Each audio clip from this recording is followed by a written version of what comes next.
ስላገኛችሁ ብዙ ማለት አልፈልግም።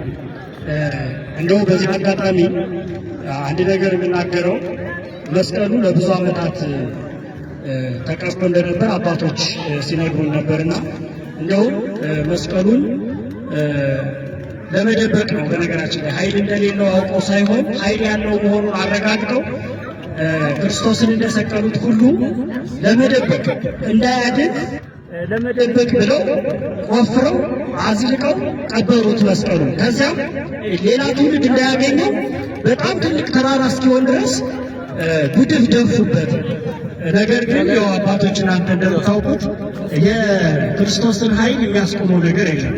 ክርስቶስ ይገለጥ ዘንድ ሲወድ እንጂ ወይም ዝም ያለ ይምሰል እንጂ ክርስቶስን ሊያስቆመው የሚችል ኃይል የለምና የክርስቶስ ፍቅር ያደረባት ንግሥት እሌኒ የክርስቶስን መስቀል አወጣለሁ ብላ በዛሬው ዕለት ነው እንግዲህ ዕጣን አጭሳ በሚስጥር ይሄንን የደመራውን ጭስ በየት በኩል እንደወደቀ አመስጥራ መቆፈር የጀመረችው። መስቀሉ እንግዲህ የተገኘው መጋቢት 10 ነው። እንደው አንድ ትኩረት አድርጌ መናገር የምፈልገው ዛሬ መስቀሉ ለመቆፈር የተጀመረበት ዕለት እንጂ መስቀሉ የተገኘው መጋቢት 10 ነው። በዚህ ውስጥ ማስተላለፍ ፈልገው ንግሥት እሌኒ ይህን ብታደርግም ክብር ሊገባቸው የሚገቡ ደቂቃን ግን አሉ።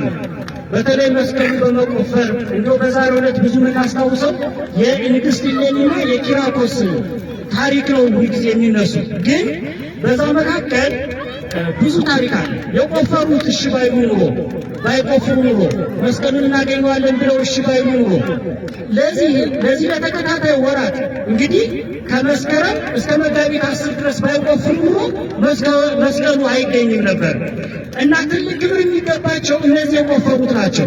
እና በእኛ ትግል ውስጥም ፊት ለፊት የተዋጉት ወይም ደግሞ ፊት ለፊት የመሩት ወይም ፊት ለፊት የተናገሩት አይደለም ትልቅ ክብር ያላቸው፣ ፊት ለፊት የተዋጉት ናቸው፣ የደገፉት ናቸው፣ የማይታወቁት ደቂቃ ናቸው ትልቅ ክብር ያላቸውና ይህንን ማስተላለፍ ፈልጋለሁ።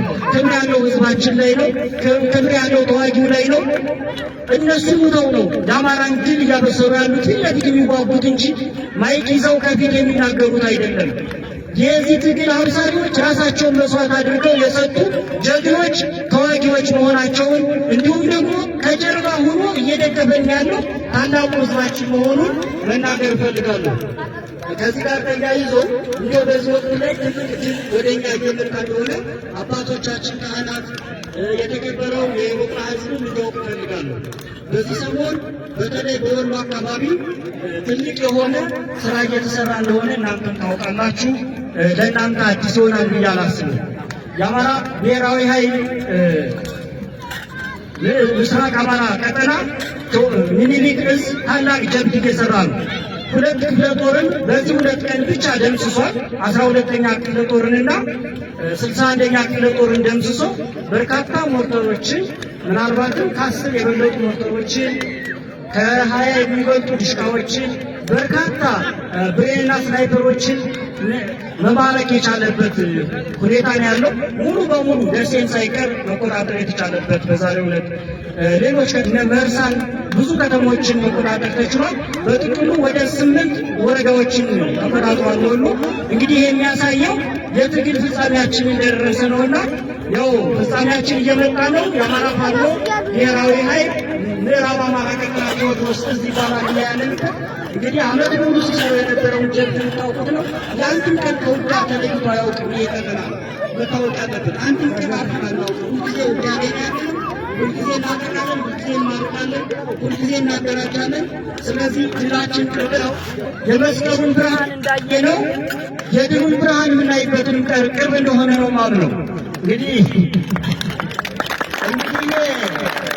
ይሄ ትንቢት አይደለም፣ እውነቴን ነው። ተባብረን ከሰራን በተለይ የዚህ ቀጠና ማህበረሰብ የሆነ ማህበረሰብ የሚግባባ ማህበረሰብ የሚቆጣ ስንቆጣም እኛ እሺ የምንል ልጆች ናት። በነገራችን ላይ እናንተ ብቻ በታሪዎች ብቻ አይደላችሁ ስትመክሩን እሺ የምንል ዝቅ ባይ ትውልድ ያለና በዚህ ንግግር መቀጠል ከቻለ የመስቀሉን ብርሃን ክርስቶስ አሳይቶናል ፈቅዶ ወዶ የድሉን ብርሃን ደግሞ ምናልባትም አንድ ዓመት ባልሞላ ጊዜ ውስጥ እንደምናየው ባለሙሉ ተስፋ ነኝ።